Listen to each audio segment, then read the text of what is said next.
দর্শক, প্রায় 1 ঘন্টারও অধিক সময় আমরা এখানে বসেছিলাম এবং তারা খাবারগুলো দিতে অনেক রেট করেছে এবং চিকেন ফ্রাই আমার থেকে খুব ভালো লাগতেছে দেখে, কিন্তু খাওয়ার পরে বোঝা যাবে বাকিটা কেমন।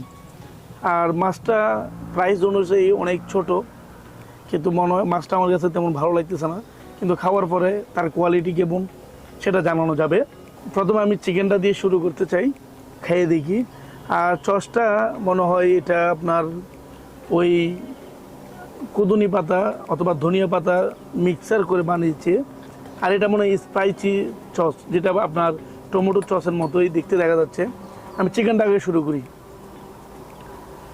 এতগুলো খাবার আমি একে খাবো না, অবশ্যই আমার সাথে ক্যামেরাম্যানও আছে। বিসমিল্লাহ। আমি প্রথম এই সসটা দিয়ে শুরু করি। বিসমিল্লাহ।